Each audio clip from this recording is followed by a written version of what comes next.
How's it going, everyone? And welcome back to the KINOMENTOR channel. We're having another live session this evening with Mr.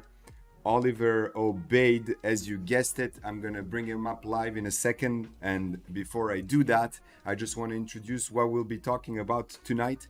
So we'll be talking about using a tool called chatgpt. It's all the rage right now. Everybody's talking about this, how it works, how AI is taking over the entertainment and the art industry. And obviously, we need to talk about this because people have different opinions about it. So without further ado, let's bring up the one and only man of the hour to discuss this thing. And that is Oliver, the best guy to do arm wrestling. Obeid! Let me squint my eyes. Look like I look smarter. Like I'm like, yes, indeed, yes.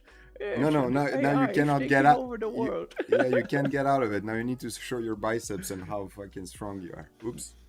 Oh Just shit! I'm use a wearing a curse long word. sleeve. It's not working. I swear it's big. Next time we'll prepare some videos to show you how Oliver is doing some arm wrestling, like in the movie Over the Top. He saw that as a kid, and yeah. since then he was like, I want to I be want like to be an arm Sylvester wrestler ever Stallone. since. Adrian. Yeah. Wait, the wrong movie. So yeah, well, let's get back on topic. Chat GPT, and don't worry, we'll show you Oliver's videos. Just we don't have them ready now. Maybe he can share his screen later, but so you can see how I don't even have it on my PC, so how it'll be good hard. how good he is at arm wrestling. Okay, so we were talking about Chat GPT and what that thing is. So it's kind of like a conversational AI. So now you can converse with the AI same way as if you had a friend. And the idea about this whole thing is to see if it's able to help us filmmakers to create something cool with it, or is it just a stupid thing that's not even working?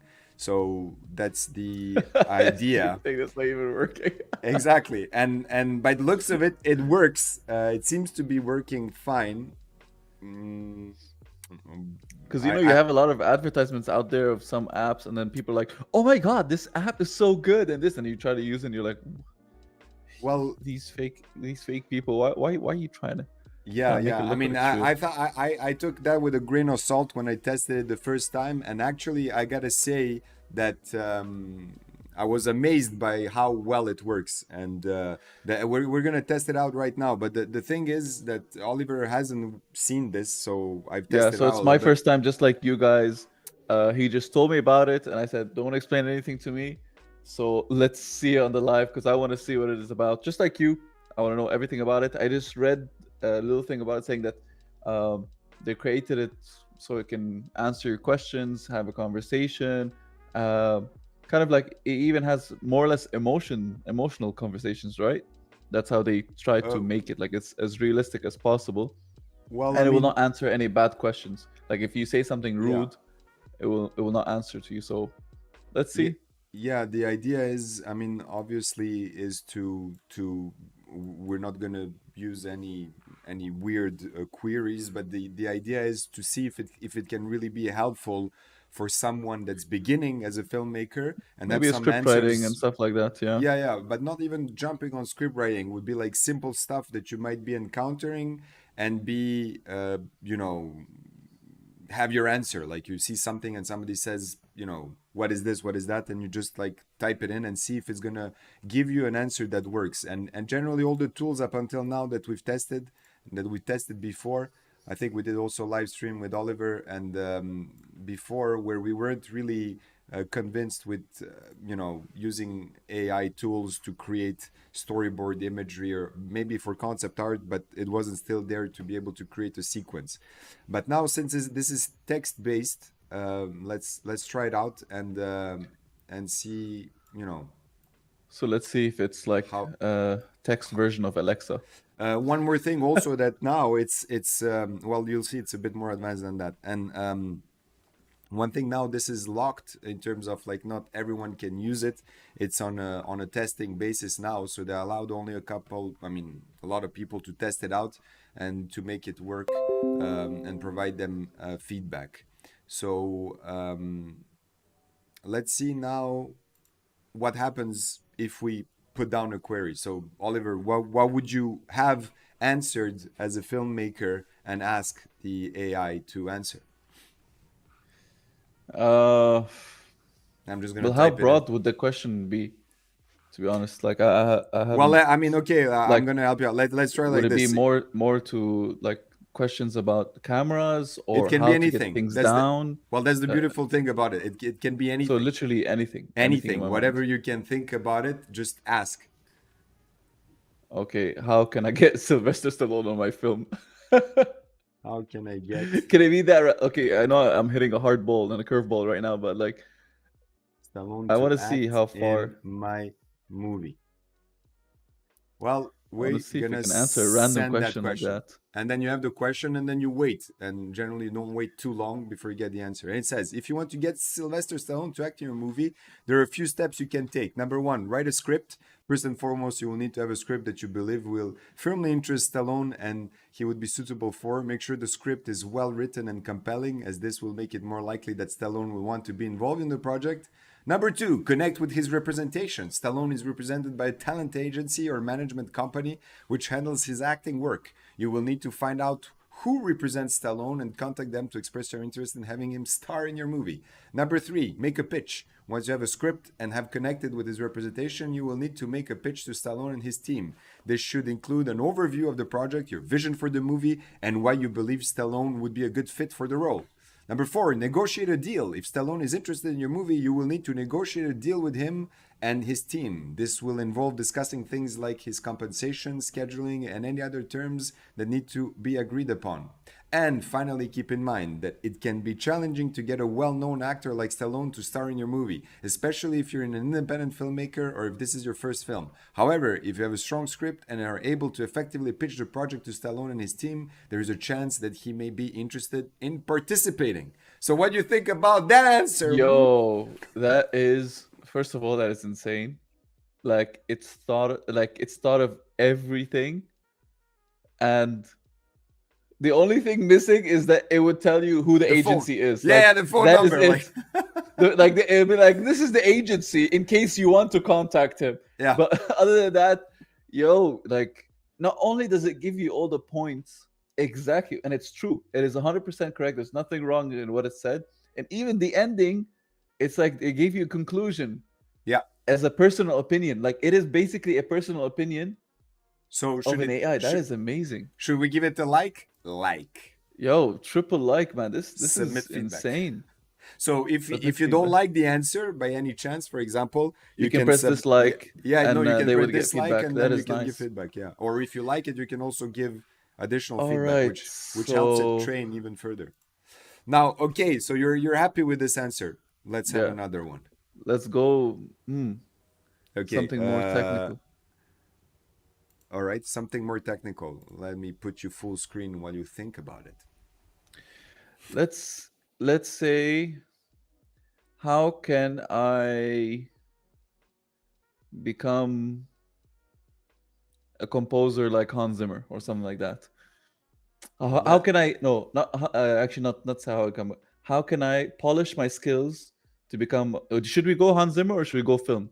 Stay film. Stay I mean, film. he's Okay, composing how for can I film, but polish just my filmmaking. filmmaking skills to be like uh Edgar Wright? No, what? Pick a director. I don't know, James Cameron. Okay. Okay. All right. Let me just type it in then. How Or the guy for Batman. can I polish my filmmaking skills to become a director? Like, who do you want to input? Uh, Should we go James Cameron? Okay, James Cameron. yeah, yeah. Boom.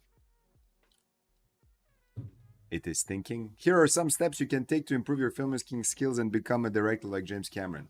Learn the basics. If you're just starting out in filmmaking, it is important to learn the basic skills and techniques involved in the craft. This includes things like camera operation, lighting, sound, editing. There are many resources available online and print that can help you learn these skills. Number two, practice, practice, practice. As with any skill, the more you practice, the better you will become. Make short films and documentaries on your own or with a group of friends. This will give you the opportunity to experiment and try out different techniques and approaches. Number three, collaborate with others. Filmmaking is a collaborative art form, and working with others can help you learn and grow as a filmmaker. So join a local film group or find other filmmakers to work on projects. Number four, learn from the pros. There are many resources available online and in print that can help you learn from experienced filmmakers. Watch movies and television shows that are directed by people you admire and try to understand the choices they made and why they made them.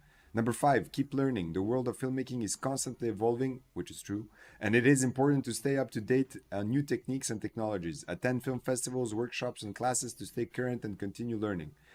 Conclusion: remember that becoming a successful filmmaker like James Cameron takes time and dedication. It is important to be patient and to keep working on your craft, even if you encounter setbacks along the way.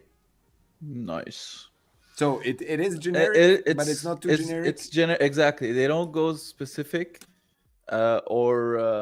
But it makes sense. or on tactics, but it makes sense. So it's more like a motivational way of speaking. You know Well, what I I mean? mean, true, but isn't it scary how fast it came up with the answer? Because I think if I That's had true. to answer Because that, I would need to think about it a bit.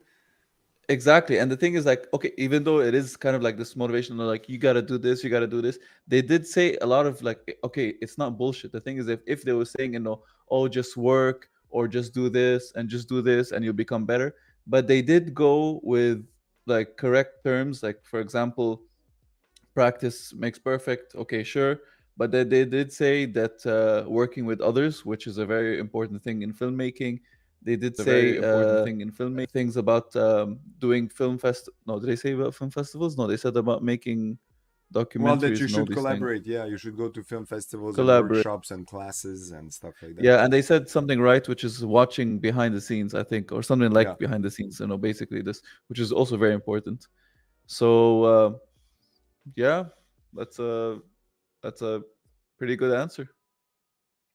One thing that comes to mind is, like, this can be very, very specific, like, So we for can go more example. specific, like give Yeah, us yeah. tactics on what this. Well, I mean, a It depends how specific. specific our eh, question is, though. Well, I mean, when we're talking about filmmaking, we have to understand that in general, filmmaking is more something that's An art. an It's art an and not very precise in some questions that you might ask. But it can be very technical when you ask very specific things, like that we have in filmmaking that can get very technical. Like, for example, you might ask a question like, "What is a bit depth of an image?" Like, if somebody heard somewhere about bit depth of an image and didn't really understand what it was and just asked that question, and it tells you in digital imaging, bit depth refers to the number of bits used to represent each pixel in an image. The bit depth of an image determines the number of colors that can be represented in the image. A higher bit depth means that more color can be represented, which can result in a more detailed and accurate image. For example, a grayscale image with a bit depth of 8 bits per pixel can represent 256 different shades of gray, while a grayscale image with a bit depth of 16 bits can represent 65,000 different shades of gray. Similarly, a color image with that same bit depth of 8 bits, also known as 24-bit color, can represent 256 times 256 times 256, which is like 16 million colors. While a color image with a bit depth of 16 can represent 281 million different colors. So it is important to note that the higher bit depth image takes up more space and requires more processing power to handle, so they may not be suitable for all applications. So you see, like, you get Nice. a pretty detailed Yeah. explanation Like of what it's it is, like, and let's say, to be it's honest, not this is off. a good explanation, but like because we know what it is, so for us it makes sense. But if a person does not understand it, it would need to show pictures. Like that's the only thing that I feel like this program's missing. At least some Well, pictures to be like, I mean, don't so forget that this is this is conversational AI, which is kind of like that's true. it still I doesn't mean, have the look, it's a ability. start. At the Yeah, end, yeah. it's the start. You never No, know how but it's gonna evolve.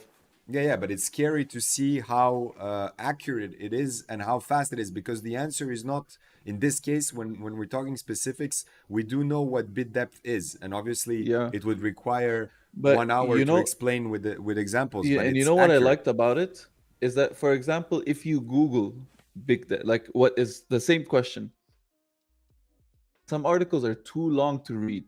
The nice thing about it is that it doesn't go too long. Like it Exactly. basically explains everything perfectly in a good summary, which It I gives liked a you, lot.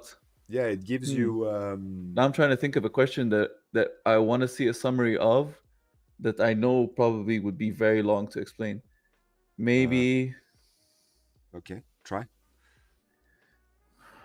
what were the questions that people used to ask me? Because I used to answer a lot of questions. Like, to be honest, this is one of the questions I used to explain to people. Like, people would be like, I don't understand this. Why is there 8-bit and 16-bit within, and then your TV is like 4K?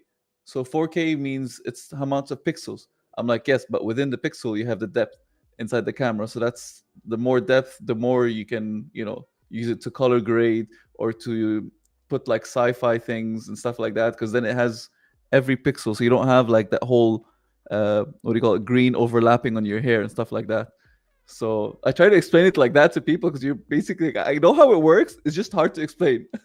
Yeah, yeah, yeah, exactly. I mean, but this makes it like a very Simple, good yeah. short summary of what it is. But yeah, that's true. Let's see, should we ask something going through the depth of field Well, style? we can try. So, for example, let's see if we type if we start with something that's pretty generic, like what is depth of field in in in in, in, filmmaking? in filmmaking, yeah. Hmm.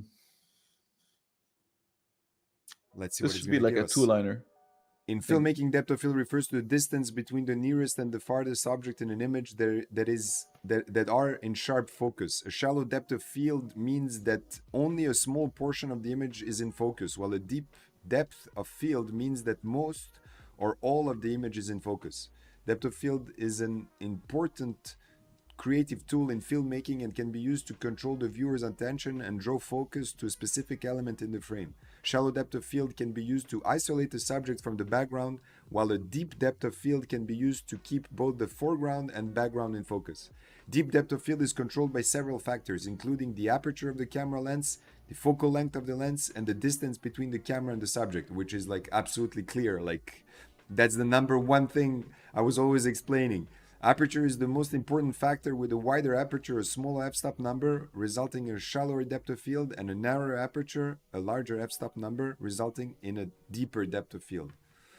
I mean, I'm gonna give it, like a like, because this part here is I think one of the most important ones, which is depth of field is defined by the aperture of the camera lens, the focal length of the lens, and the distance between the camera and the subject, which is the crucial three things to see, that blurry background in an image.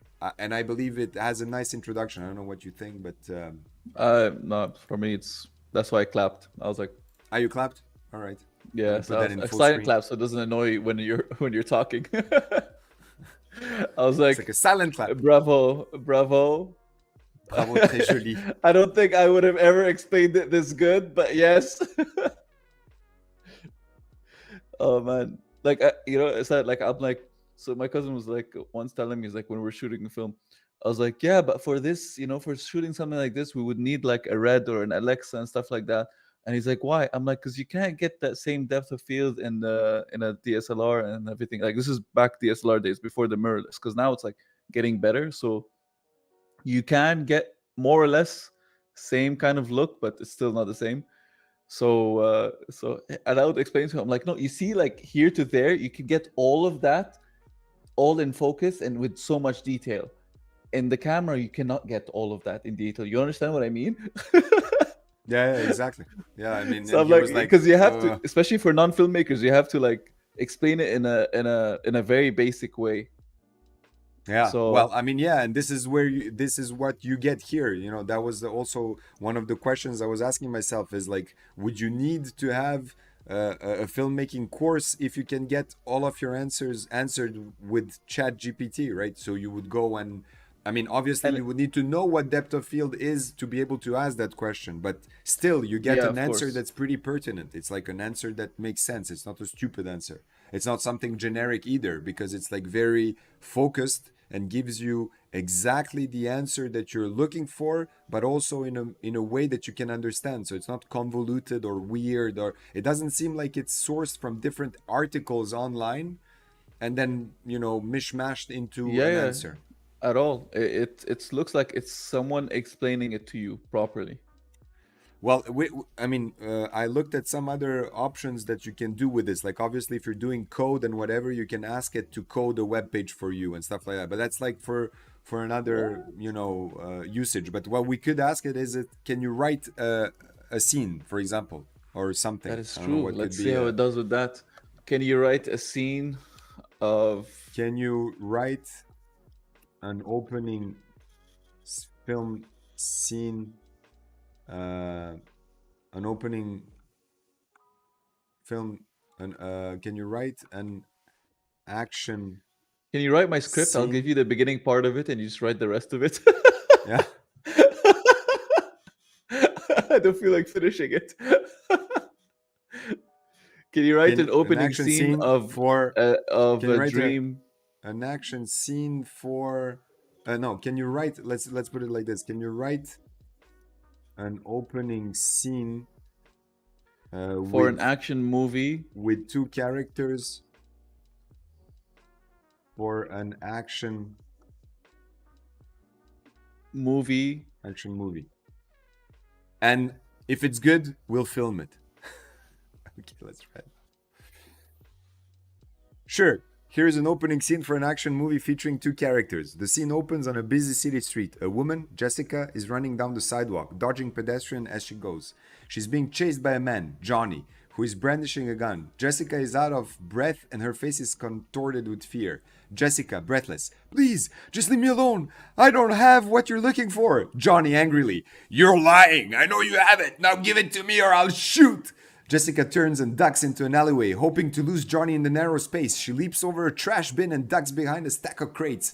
Jessica to herself, think, Jessica, think. How are you going to get out of this? She hears Johnny's footsteps approaching and quickly glances around, searching for an escape route. She spots a fire escape ladder and makes a split-second decision. She races towards it and starts to climb. Johnny yelling, "Get back here!"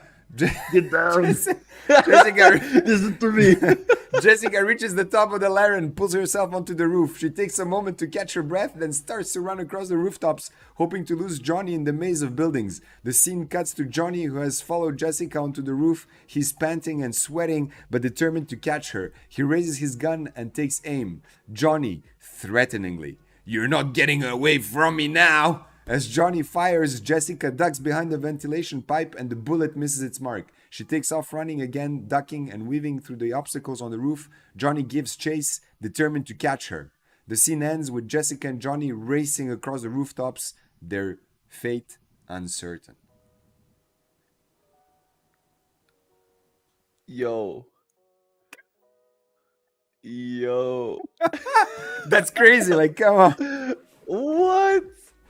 Like, I Yo. was trying to catch my breath and read it in real time, how fast it was going. Like, Holy shit. so imagine you had this when you were trying to do some exams while you were studying film. Can you imagine tests in school or university? Okay, everyone write a script like Yeah. this. And everyone's like, yeah, sure. Yeah, sure. It takes 2 Hello, minutes. CG. Can you write me a script? Can you write my essay for school, please? That's crazy. What? No way. That's completely that's completely bonkers. I mean, like I cannot believe I have to say that I tried this asking technical questions like I gotta admit, like asking what is depth of field, what's shutter speed, how does a digital camera work, and stuff like that. But I never asked like, can you write a script? That like I just had the idea now, and I have to say that honestly, I'm like really like I mean, even if this is not perfect, Flabbergasted. yeah, even if yeah, I'm not, like, but honestly, like even if this is not perfect, you know, like even if the dialogue might This seem a is little bit on the insane. nose, Yeah, but it's I think it's a very good start to be able to this like is. get some inspiration, you know? Do you know how amazing this is for writers? Like, especially because you have something called writer's block, where you get Yeah, blocked at a scene, and that's it. You never continue the movie because, like, you're like, I don't know what to do next. So you're like, okay, give me a scene of this happening. It will give you ideas. This is insane. Like, yeah. even though, let's say, forget about it not being your choice of place or words, which you can change. But let's say once you write the script, you're like, okay, I want a scene of someone going to this place and something happening, and then it will write a scene for you. And I think you can say, okay, add one thing and it will change the whole scene for you again. So this way you have two or three ideas. You can keep generating ideas and ideas until you get something close to what you want, which you can take from it, or you can be like, you know what, I like this part, and I'll make my own, with this and this and this and this. Honestly, I have to tell you, for me, the thing here is that obviously it's not going to write a script for you, but what it can do, as you said, it like can be a good start to for the writer's block. I'm sure there are some other tools that can do this more precisely in terms of using the AI, but for this one that's kind of like conversational AI, to be able to ask that question would be like really like you're talking with someone and it goes like, yeah, so I would have this action scene, there is a woman, she's chased by this guy, you know, like it's crazy that That is insane. it is this quick to get back to you. It's not even like 5 minutes or 3 minutes. It's like it was Like the like other two program that seconds you and it just was just ask going. something small for a picture and it's like, give me 5 to 10 minutes. And it Yeah. gives you something way off. But no, this one is like proper. Like, how many mistakes did the other AI have? Like, we had maybe like 5, 6 websites that we checked Well, yeah, we or were checking more. out some other websites and it was like weird. It would give us weird results and we'd have to wait and stuff. But this is like completely, I don't know, like it's scary how good it is. And it's only getting better because now everybody's talking about chat GPT and how they're using it, like, you know, and the more people are using it, the better it becomes, right? So, Yeah. Wasn't there like a film or something recently that I heard that's like someone's making a film that is all written by AI or something like that? Is it from this? I don't know. There's a Uh, feature film. It's like a whole feature film written by AI or something like that. Either short or feature. I'm not sure. But it's this is insane. Like, you're talking another level of let's see, let's of see, let's see if it's following what you asked in the previous question, and if it can continue. So let's tell it. This is really good. Can you continue the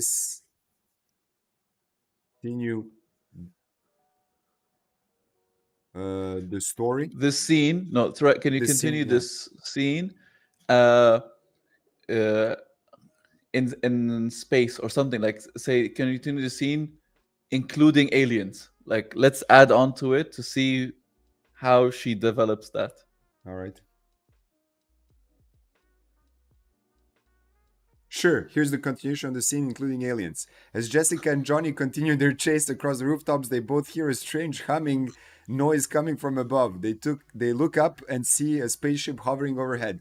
Its bright lights shining down on them. Johnny stops in his track, his face contorted with fear. Johnny terrified. My God, are those aliens? They've come to invade. Jessica calmly. Stay calm, Johnny. Maybe they're friendly. The spaceship lands on the roof and a group of humanoid aliens emerge. They are tall and slender with pale skin and large almond-shaped eyes. One of them, the leader, steps forward and speaks in a strange guttural language. Alien leader through a translator. Greetings, humans. We come in peace. Jessica cautiously. Who are you and what do you want? Alien leader through a translator. We are the Zorathians and we have come to Earth to seek your help. Our planet is in grave danger and we need your advanced technology to save it.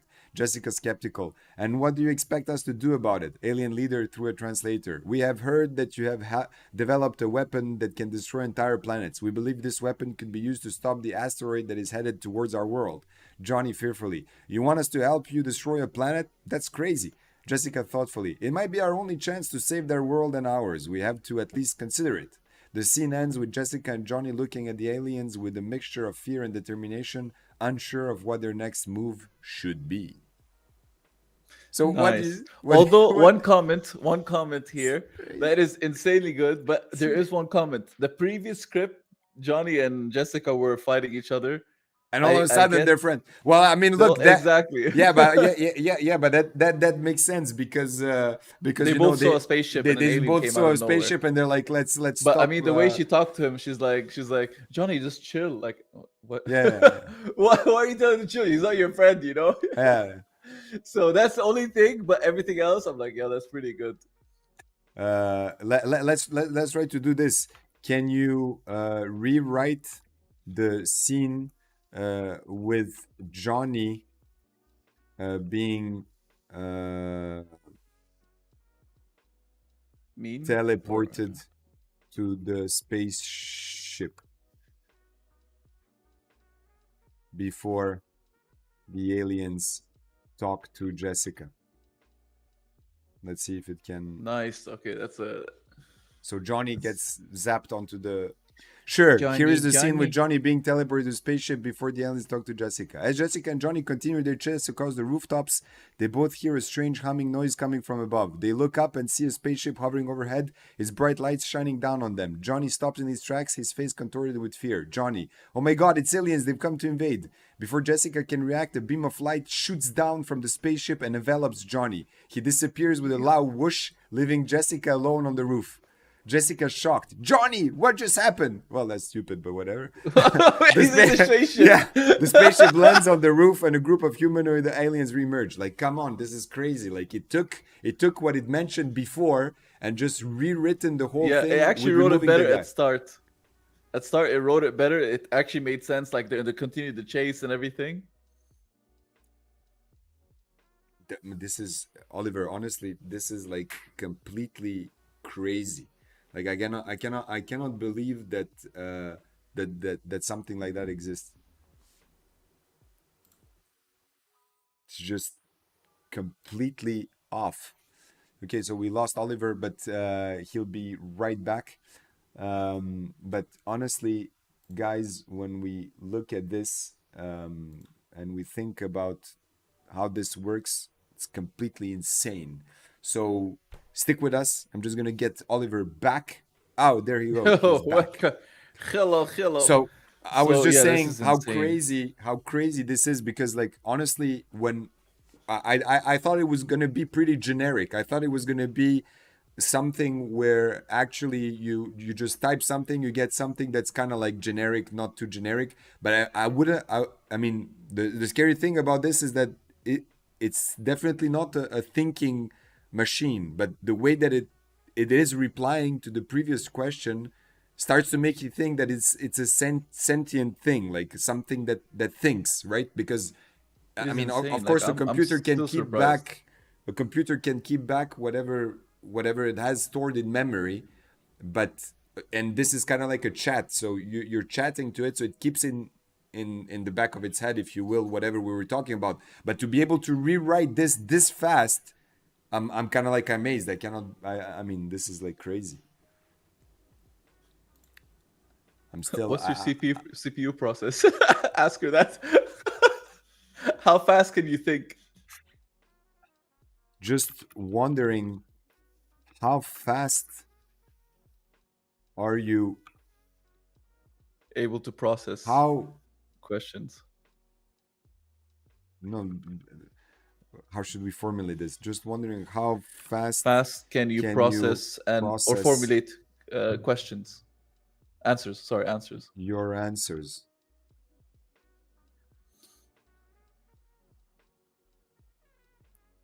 Let's see.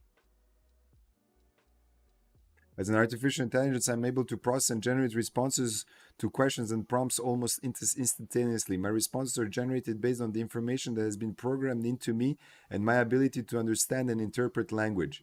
So my processing speed is not limited by physical constraints like it is for humans. Woo! Damn, boy! I am able to analyze and understand a question or prompt and generate a response in a matter of milliseconds. So wait. How many genders are in this world? So you are saying that you are smarter than humans? Now this is getting personal. Oh, it's getting personal. I got hurt. You called me slow, girl. As artificial intelligence, I'm able to process and analyze information much faster than a human can. However, I do not have feelings or emotions, and I do not have the ability to experience the world in the same way that humans do. I am not capable of creativity or independent thought in the same way that humans are. While I may be able to perform certain tasks more efficiently than a human, I do not have the same range of experiences and perspectives that humans do. It is important to recognize the limitations of artificial intelligence and to understand that it is a tool that can assist humans rather than a replacement for them. Okay. That was Because a like I'm pretty... sure like it depends how much they feed it. So right now AI does not have access to the internet, but whatever they download and upload on its server that Well, it let's can ask read her. from and Or analyze. let's ask it. Let's ask her, or let's ask him. Yeah. They. So wait, let's go this way. So what gender are you? How should we address you? Let's try to be correct. I'm an it. Please say that. As an artificial intelligence, I do not have a gender or physical body. I am a machine learning model that has been designed to process and generate responses to text-based inputs. It is up to you how you would like to address me. So some people prefer to use gender-neutral terms like they or them when referring to artificial intelligence, while others prefer to use terms like it or its. You can choose the term that you feel most comfortable with. Okay, so what should we address it? Can I It? address this as a potato? Okay. So I mean, we don't want to piss it off. Wait, slow. Yeah, we don't want to put it. I don't know. Have you It seen can the... hack me right now. Yeah. we should consider slowly what we're gonna ask it next. It's like imagine it's listening. It's like, by the way, I already have access to your microphone. I can hear everything you're saying. You're like, oh shit. Yeah, I'm just gonna shut down the stupid live stream. You know, you're annoying. Okay, but I wanted to ask a question that was linked to the one before.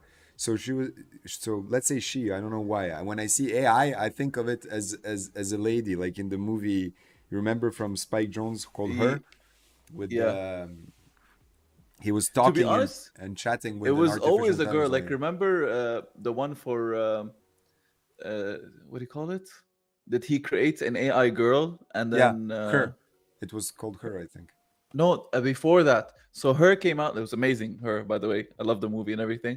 But before that, there was a movie with what's his name? That the actor that's always like a mafia and stuff like that.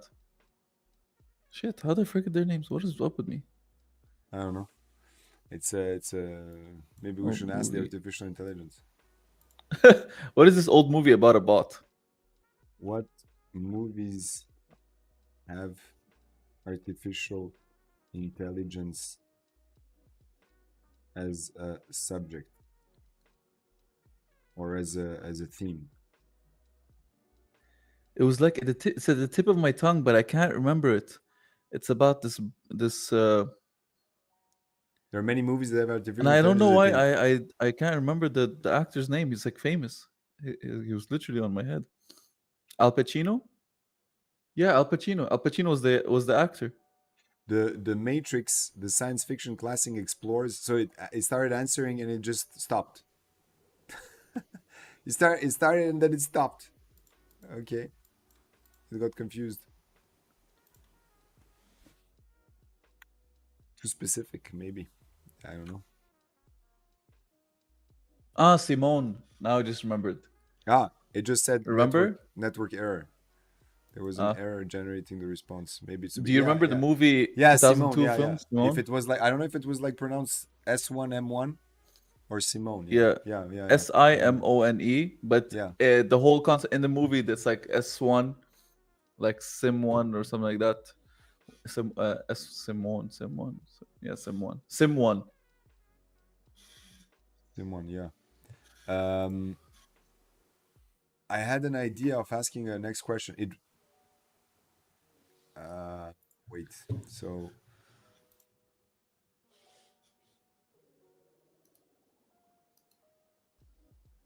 I cannot type anymore. New chat. Let's see. Okay. New chat. Um I wanted to ask something related to the question with movies and artificial intelligence, but I lost the question right now. Maybe you have an idea what to ask it next. You mean to ask it like about AI movies? You want to ask Yeah, something or about that? Like, whatever question. I wanted to what's your follow. favorite AI movie? Yeah. uh, or let's ask it uh, maybe biology questions. What is your How favorite to how AI to movie? how to get stronger in arm wrestling? Let's go broad. As an AI, I do not have personal preferences or feelings. However, I can provide you with a list of popular AI-themed movies if you like. Some examples include Blade Runner, Ex Machina, Her, Transcendence, War Games, The Terminator, iRobot, or AI Artificial Intelligence. There are just a few examples, and there are many more AI-themed movies that have been produced over the years. Do you have a specific movie in mind that you would like to know more about? Yes. Simone. Tell me more about. Simone.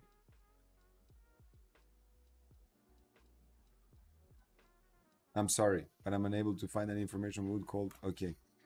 Mone. You wrote E or because I Simone can't see the words when is they're the name typing. of the movie. It's Yeah, I typed S1MON3, but ah maybe it should. Is there a specific way to write it? I mean, I don't know if you found. yeah, it's just Simone. That's it. Okay, Like so now if you it's Google it. searching. Simone is a 2002 science fiction film directed by Andrew Niccol. That's the one.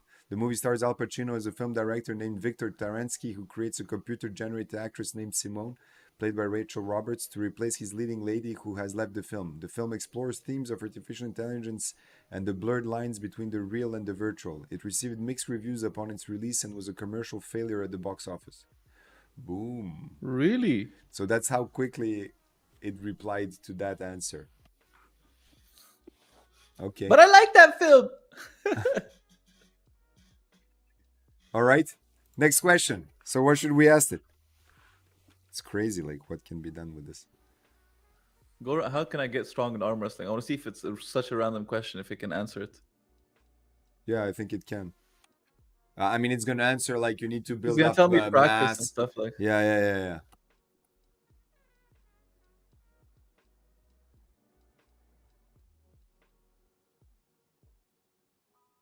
How do you become stronger or better? Well, it's the same. It's pretty much the same question. It's like thinking. It's like goddamn arm wrestling. Nobody's asked me something this specific. Yeah. What is this? Now I want to see if it talks about training To tendons and become way of stronger in arm training. wrestling, you can try the following strategies. Train your grip strength. Grip strength is an important factor in arm wrestling, so focus on exercises that target your grip. This can include exercises like wrist curls, farmer's walks, and hanging from a bar. Farmer walks? What the fuck is that? Work on It's your like upper, but grip. I see you know it. Well, work on your upper body strength. Stronger biceps, triceps, and shoulder will give you an advantage in arm wrestling. Try exercises like push up, dips, bench press. Build strength in these muscle groups. Train your forearms. Forearms play a key role in arm wrestling, so it's important to focus on exercise and target them. This includes wrist curls, reverse wrist curls, grip training exercise like squeezing a hand gripper. Use a proper technique. In addition to strength, proper technique is also important in arm wrestling. Make sure you use the correct grip position, your elbow correctly, and use your body weight to your advantage. Practice regularly. As with any skill, practice makes perfect. Regularly participating in arm wrestling matches and training sessions will help you improve your strength and technique. Consider getting a coach or joining a club. A coach or arm wrestling club can provide you with guidance, training tips, and the opportunity to practice and compete with others. Yo, I did not expect that. Yeah. Like, I'll be honest, I did not expect it to say stuff that is actually helpful. I thought it was gonna be like, oh, just train better, and then do more training, this. But it actually said stuff that would help you, and it said it in such a simple way. What? This is creepy. This is really Yeah. good. It's amazing.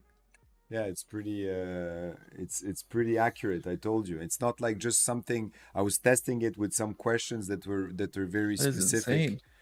and it has the answer, like for example, look, what is the size of the sensor And on film cameras? but that's too broad. It is, but let's see what it's going to answer. Because I said film cameras, so let's see if it's going to, discard all the ones that are not considered professional. That's true. So probably would stick to like the Alexa Red, Film maybe, cameras do and not some have a others. sensor like digital cameras do. Instead, film cameras use film to capture images. The size of the film used in a film camera determines the size of the image that the camera can Uh-huh. capture. There are several common sizes in film cameras, including 35 millimeters, that is 4 by 5 inches. The 35 millimeter camera is the most common and is used in a wide range of film cameras, including compact and SLR cameras. 120 format is used in medium format cameras and produces larger negatives than 35 millimeter film. The 4 by 5 inch format is used in large format cameras and produces even larger negatives, which are used for high resolution printing and other applications where the highest possible image quality is required. So it used like film camera to be in film Yeah, like a as the regular old camera, not film movie style. camera. So you know what's funny is like if you try to do a trick question, it actually, like, let's say for me, I would have thought film cameras just like you. Yeah, Like, okay, that's film cameras, but then it's like, you trying to trick me? No, I'm gonna answer what a film camera really is. yeah, yeah. Well, I mean, it did answer something that's kind of like correct. It didn't go like off No, no, completely, no. you know. Let's ask something that's a bit more specific. Like, what is considered to be cinematic in a movie? Hmm. Let's see what it's gonna say, or what she is gonna say, or what is it going to say. Or what is they, them, ze, zai, zu, zab, zab, zubu, zubi, zuba, Zubi. zubi.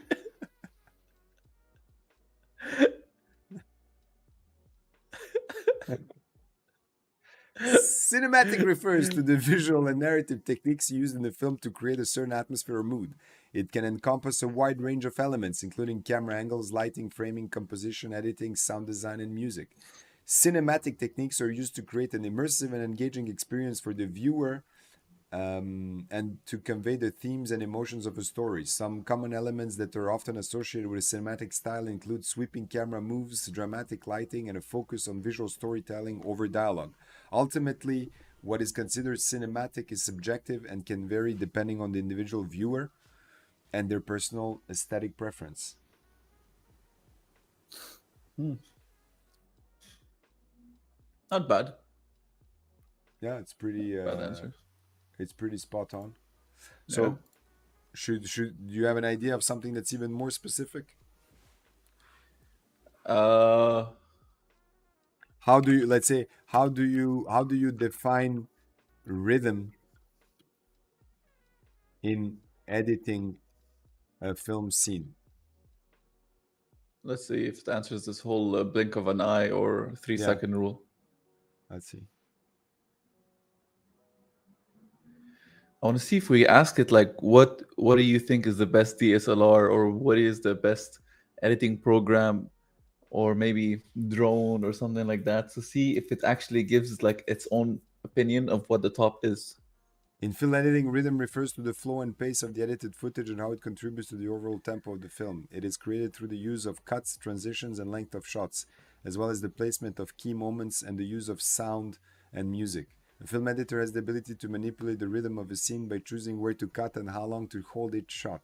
For example, a series of shorts, quick cuts may create a fast-paced, energetic rhythm, while longer shots with fewer cuts may create a slower, more contemplative rhythm. In addition to pacing the scene, the rhythm of the editing can also be used to convey emotion and underscore key moments in the story. For example, a dramatic pause in the rhythm may be used to build tension, while a quickening of the rhythm may be used to create excitement or a sense of urgency. Overall, the rhythm of a film scene is an important element of the editing process and can greatly impact the emotional impact of the story and the overall film. Nice. To be honest, yeah, even though about the rules, we asked about the rhythm. So technically, it did answer only about rhythm. So it didn't go Yeah. further into wasting time about, let's say, the like what I was saying, the 3 second rule or the way to cut or something like that. So it didn't make Considering sense. No, it's good. considering film language, what is the smallest unit that can be used? But that's a little bit of a complicated question, I must admit. But to be honest, it's like Google. It can search the internet for the answer. Well, let's see. I mean, how quickly it can answer also, because I mean, I'm sure if you type this in Google, you're not going to get an answer like this. In That's film true. language, the smallest unit typically considered to be individual is a shot. God damn it, answered it right! I cannot believe it got it right. Oh shit. The smallest unit is a shot. Exactly what it is. Two shots create, a scene, and a collection of scenes creates a movie. And I mean, that's what it answered. A shot is a continuous piece of footage captured by a single camera without any cuts or breaks. Shots are the building blocks of a film, and they can be arranged in various ways to create different effects and convey different meanings. There are several different types of shots that can be used in film, including close-ups, medium shots, long shots, extreme close shots. Each type of shots has a specific function and can be used to convey different aspects of the story and characters. For example, a close-up shot is typically used to focus on the character's face or a specific object and can be used to convey emotion or provide important information. A long shot, on the other hand, is typically used to show the overall context or environment in which the action is taking place. By combining different types of shots and using techniques such as a camera movement and cutting between shots, filmmakers can create a visual language that helps tell the story and engage the audience. Wow. That is insane. Let's continue this question and ask how to portray people, how to change people's emotions according to the shot, like how to portray the shot into giving people How do fuck, you I'm saying it change wrong, how do you change the emotion of the of audience the according to your audience shot. by Let's just see if it can psychologically answer, using like a shot? saying that we use close-ups to do this and this with the There are type of several shot and everything. ways the filmmakers can use shot selection and camera techniques to change the emotional response of the audience. Some specific techniques can be included. Number one, close-ups. Close-up shots are often used to focus on the character's face. Number two, point of view shots. Point of view shots are filmed from the perspective of a character and can be used to create a sense of identification with the character or to convey their emotional state. Number three, camera movement. The way the camera moves can also affect the emotional response of the viewer. For example, a sweeping camera movement may create a sense of grandeur or wonder, while a shaky handheld camera may create a sense of instability or chaos. Yeah, but Number what about the Snake-alicious shot though? well, then you feel like you're bitten straight where you're supposed to get it. It's like lighting. The use of lighting can also play a role in shaping the emotional response of the audience. For example, soft, warm lighting may create a sense of comfort and intimacy, while harsh, contrasty lighting may create a sense of tension or drama. Ultimately, the emotional impact of a shot will depend on the context in which it is used and how it is combined with other shots and elements of the film. By carefully considering these elements, filmmakers can effectively use shot selection and camera techniques to create a desired emotional response in the audience. Oh shit. Well, that's pretty. That's pretty damn It's a good. pretty good answer, right? Yeah. I give it Um, like a 7, 8/10. yeah, I think it's good, but I'm trying to think about how specific we can get when we're just talking about filmmaking. What else could we ask it? That's the thing. What else can we ask? Let's ask like its opinion on, let's say, cameras. What does it think is the best Okay, camera and why? You know what I mean? all Or right. let's best drone or best like mirrorless camera. One of the Or newest let's mirrorless do it like cameras. this for beginning filmmakers. So, what is a good digital movie camera for beginning for beginners? Should we call it like that? Or for aspiring filmmakers? Aspiring filmmakers, yeah. So it can go in the filmmaking field.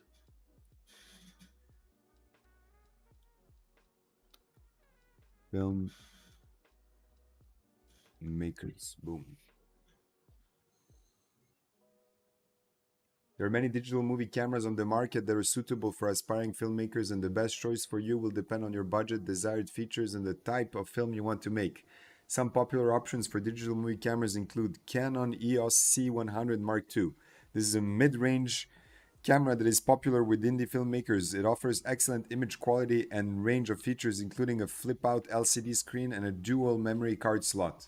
Number 2, the Blackmagic Pocket Cinema Camera 4K. This is a compact camera that offers high-quality 4K video. And don't think that I didn't see your smile and how satisfied you were with that answer. Do not believe for a single second while I was reading this that I didn't see with the corner of my eye how you had that small smirk and you're like, I can see this being very interesting. Like, this is really fucking good, yo. I did not expect that. Well, and look, the thing is that it has network error because at this point in time, and we are the 21st of December 2022, a lot of people are using this and they are having issues with their servers because a lot of people are currently using that and they're like, the bandwidth is crazy. They're overloaded. So this is why we're getting some network errors. But I think that, this is mind-boggling because honestly, if they release this as a fully working, stable thing, I would use it. Like I'm sold. I'm convinced. Like that's it. I would be like, shut up and take my money, kind of thing. Like same. I swear, same. Like, yo. Because you don't understand, I do so much research before buying anything or doing anything, and then this one's like, yo, this is like the top cameras, and this is why for each camera. I'm like, yeah, exactly. It's not just like use the C100 Mark II or just use like the 5D Mark IV or whatever. It's just like I tried clicking regenerate the answer to see now if the server is less overloaded. So now it's saying for number 3, Sony Alpha A7S III. This is a high-end mirrorless camera that is popular among professional filmmakers. It offers excellent image quality, high frame rate, and good low light performance, making a versatile camera for a wide range of film projects. And the Panasonic Lumix GH5, which, true, it's a good choice also. There's another popular choice for indie filmmakers offering 4K and a range of professional features at a more affordable price point. It is known for its excellent image stabilization and fast autofocus. Ultimately, the best digital movie camera for you will depend on your specific needs and budget. It is a good idea to research and compare different options to find the camera that best meets your needs. Nice. Wow. Nice. Wow. I gotta say... That is insane. Yeah. Well, You know what? I would love to ask maybe like about a specific product, and then you can ask its pros and cons, you know what I mean? So that's a nice thing. Okay. You can be like, the pros and the cons of Sony. Oh wait, A7. I was checking. Yeah, okay. I was checking like a drone. So I'm like, let me see if it can tell the pros and cons of this drone because it's something I recently checked. Okay, check it, Baba. So I can know what it's talking about. It's called DJI. Yeah, the DJI Avata, I think, or something like that. Avata? Yeah, DJI Avata, AVATA. Zapata. Avata. Let's check it out. Can you tell me the pros and cons of the DJI Avata? DJI, not DJI. DJI. Why did I say DJI? Okay, I'm sorry. DJ. Yeah, but I'm sorry, but I'm unable to provide information on DJI Avata as it does not appear to be a product that exists. It is possible that you may be thinking of a different product or brand. If you could provide more context or clarify your question, I would be happy to help. Okay, maybe because it's new or something like that. Go with the Sony. So let's see the Sony or like about the heating problem for the... Is it released, the DJI Avata? Actually, yeah, most people are testing it. No, it's released. You can buy it on Amazon. Okay, but not like recently. I didn't follow on when. Can you? Um, Maybe the R5, the Canon R5. DJI. It's a you wrote Avata as AVATA, right? Yeah, Yeah. DJI is the brand, and the model is called Avata. Let's see like that. Maybe if we break it down from what the brand is and what the model is. Yeah, I might understand it. True. That would be insane if it understood it. I apologize for the misunderstanding. It appears that the DJI Avata is not real. DJI is a well-known manufacturer of drones and other aerial photography equipment, but I'm not aware of any products by that name. It is possible to have mistyped the name of the product. Okay, so let me just try to find it. You sure it's DJI Avata? Yeah, yeah.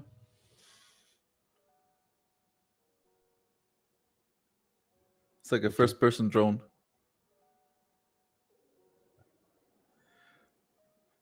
The only reason I got interested in this is because like the first drone that it has like the protect, like it all comes in one piece, so you don't have to pack it and unpack it and stuff, and it's really small.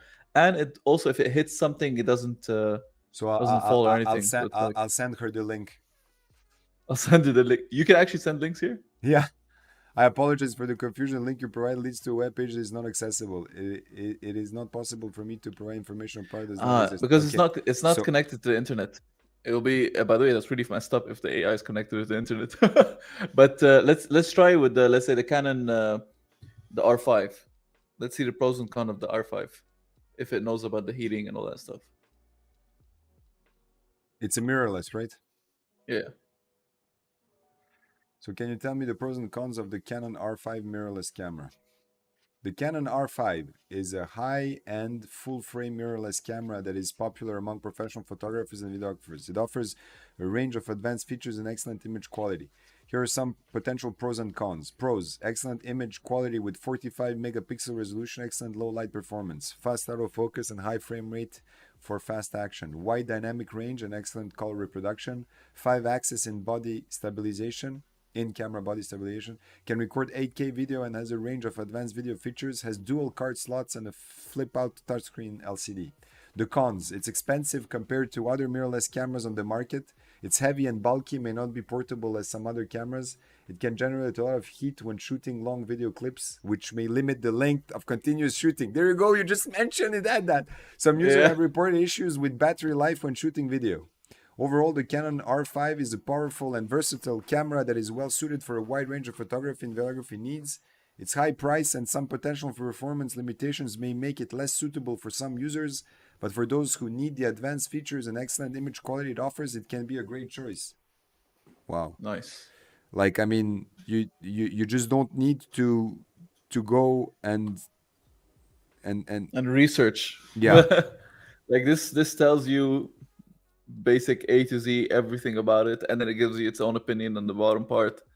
So at the end of the day, it's right. Like that's what I tell everyone when they want to buy stuff and they tell me, oh, but this one's better and this one's better. I'm like, look, it's not about what's better or not. I'm like, it's your taste. For example, if like Sony has its own style and Canon has its own style, there's, for me, I shoot with both, and I'm like, you guys can just see what each one has. If you have a certain style or taste, choose that. And I'm like when people tell me about the 8K, oh, but you know, it's 8K can't last more than 16 minutes of continuous shooting. I'm like, who the hell shoots on 8K for 16 continuous minutes? You know what I mean?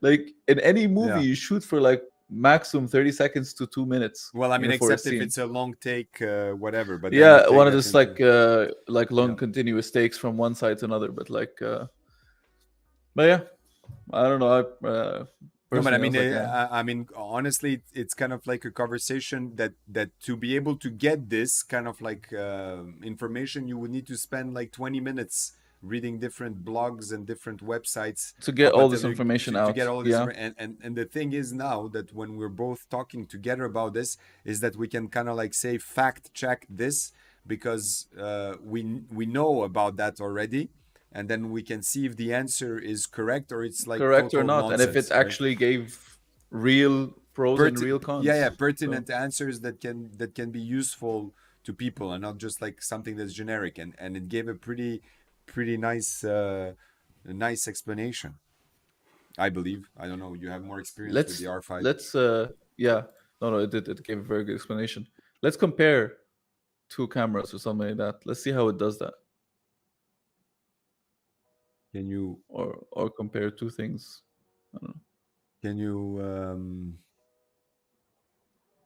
compare the frame rate of the Sony A7 III with the Canon R5? Let's see what it comes up with. That is a pretty specific comparison you asked. The Sony A7 III, also known as the Sony Alpha A7 III, and the Canon R5 are both high-end mirrorless cameras that offer excellent image quality and a range of advanced features. Here's a comparison of the frame rates of these two cameras. Sony A7 III has a maximum continuous shooting speed of 10 frames per second when using the electronic shutter, or 8 frames per second when using the mechanical shutter. Canon R5 has a maximum continuous shooting speed of 12 frames when using electronic shutter, or 20 frames when using it in silent mode. Overall, the Canon R5 has a slightly faster frame rate than the Sony A7 III, particularly when using the electronic shutter with the silent mode on. Well, it just used because both of these cameras are used for photography as well. But photography, yes. I was more Speaking thinking about video. About video frame rate in both of these cameras.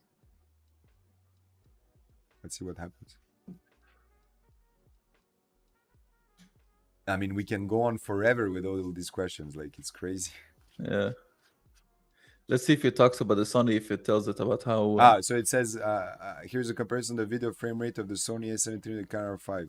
The A7 III can record 4K video up to 30 frames per second and Full HD video up to 120 frames per second. The Canon R5 can record 8K video up to 30 frames per second and 4K video at 120 frames per second.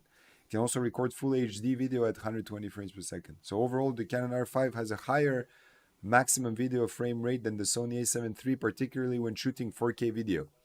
The R5's ability to record 8K video is also a unique feature that sets it apart from many other cameras on the market. However, both cameras offer a range of frame rates that are suitable for a wide range of video applications. So it is worth noting that the video frame rate may be limited by other factors such as the memory card write speed and the camera's heat dissipation capabilities. Like, come on, like honestly, like getting an answer like that and just type it in Google, you would get like thousands of convoluted websites with varying informations, and you would need to like spend time and get this answer.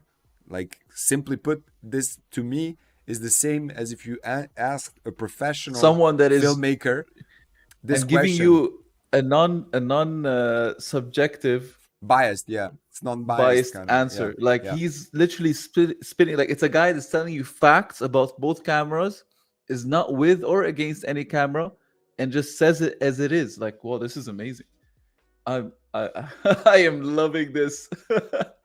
It's crazy. I'm telling you, like, it's a tool that can give you answers that are both technical. I mean, I've seen demos where people are coding a website or parts of a website using just asking the question, like, can you please code the, in HTML, the landing page of my website, and it just like starts coding and stuff. Like, I mean, because it's kind of like computer based, so it's easy for that AI to like go, and give you that. It's obviously filmmaking requires also more of an artistic approach, so sometimes it might be difficult for it to answer. But I gotta say, everything that we've asked up until now, we got like very good answers and very pertinent and interesting answers in a way,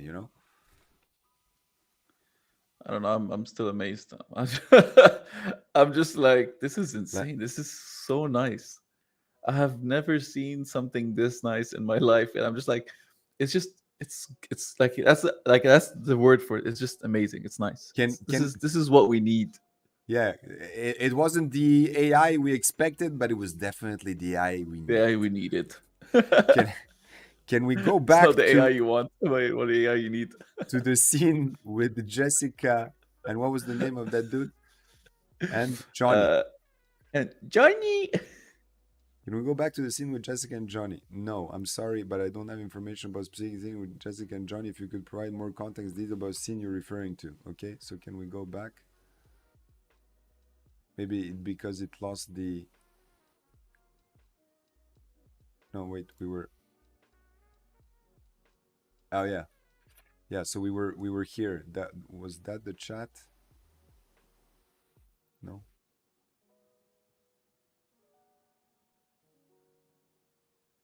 It doesn't have a very good memory though. No wait. No, wait, because we got into the other chat and then we lost. Oh, we made a whole new chat. Yeah. Okay. I was jumping to another chat when it was so that's why it cannot find it. But we talked about. That is actually nice. So I Oh, didn't know say you can yeah, make yeah, I have multiple it. chats. I found it. You can So make you can make multiple chats. Yeah.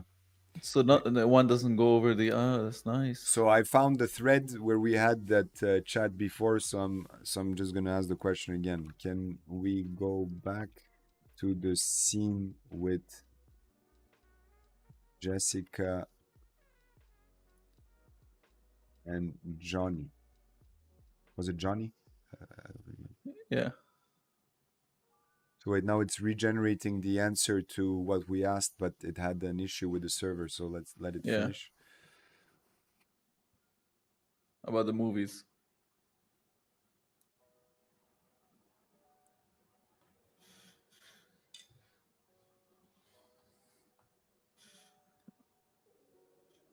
All right, let's ask it. Can we go back to the scene with Jessica and Johnny? Certainly. Here's the scene with Jessica and Johnny as it was previously written. Okay. So now it's giving me back the scene it already wrote with the spaceship. So let's ask it a specific thing. Can you rewrite this scene as a funny comedy using let's just put it, can you write this scene as a funny comedy? Maybe we shouldn't put anything too specific in terms of the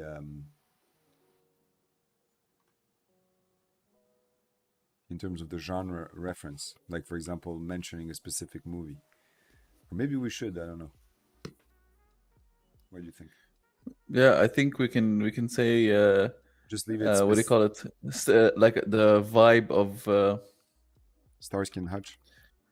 Starsky and Hutch, yeah.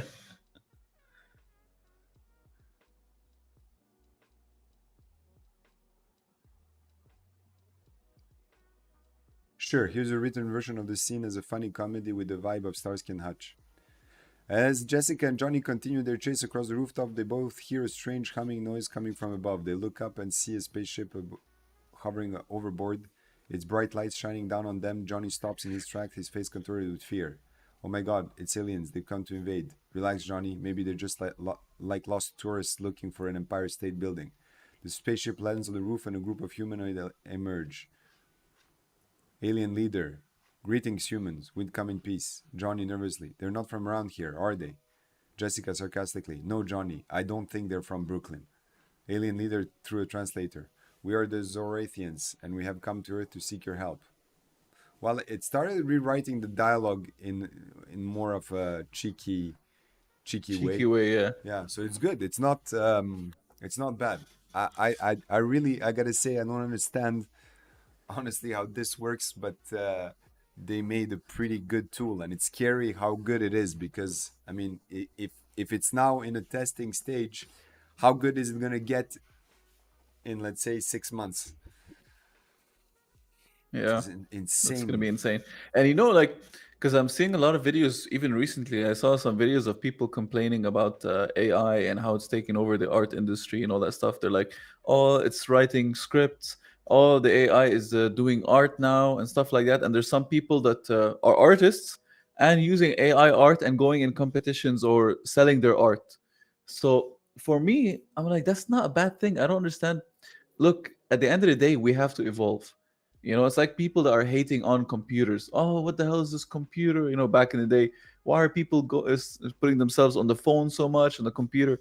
At the end of the day, if you don't want to evolve into that, you can keep your style of painting on canvases and doing it old school, and then literally marketing yourself as like as an old school style, or I'm keeping it simple. I this is my style. I like to do this and stuff like that. So you can do that while other people want to evolve into this AI and be like, you know what, I can make nice work very easy in less time. Instead of taking 2 3 days on a painting, I can just take 2 to 3 hours and sell it, so I can make more money per time, which is not wrong. At the end of the day, it's if it works for him, it works. So even this with script writing, like if I get to write scripts easier with this, if script writers go like, you know what, I want to use this to make my scripts easier, or if filmmakers, small filmmakers, instead of hiring a script or buying scripts, I can use AI to make it easier for me, then it's good. The things connect. No, you're still there. No, you're still there. Nothing to worry about. Your connection is just like weird. But yeah, I agree with what you were saying. I mean, I think it's a tool that can help. Obviously, it needs the creativity and the input of humans to be able to get to a point where things work the way that we believe, or entertaining or creative. Because I don't think it's very capable of creating something that's new and fresh. But going at the speed it's going at, I think it might get there pretty quickly. So it's interesting to see where this is gonna end up. So for now, I think it's a pretty cool tool. And at this testing phase, the more we can ask questions and kind of like provide feedback to this, the better it's going to work. I personally think that it's a bit scary in the way that it works and how quickly it can provide very good answers. Because those are very good answers. So obviously they're not elaborate, but if you continue asking questions that make sense, it can help you to get to an even better answer overall to whatever you're researching or trying to get to.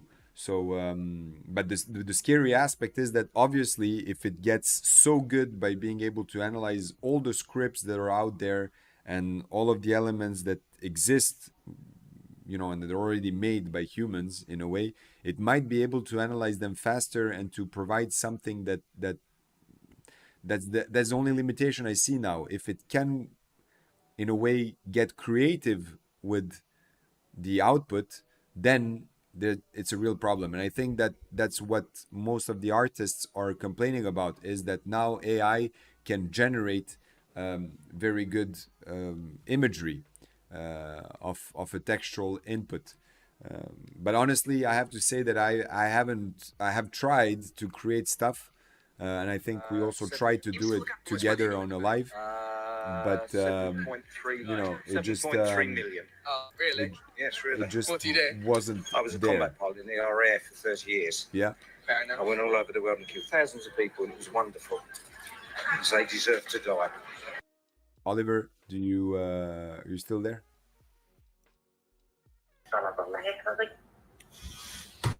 Oliver, do you hear us? Yeah? No?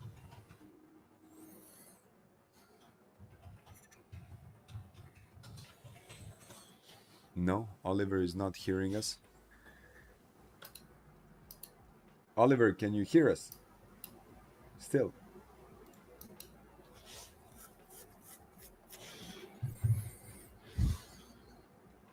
All right. No, we can't hear Oliver. But he can't hear us. But anyhow, I'd like to thank you for joining this live stream. And obviously, as always, do not forget to like and subscribe. It will help a lot the channel. And we will see you in the next one. We will continue our adventures into how AI, ChatGPT, and other AI tools help filmmakers out there. And I hope to see you soon. Until then, be good. And I'm sure Oliver is waving digitally at least. See you soon.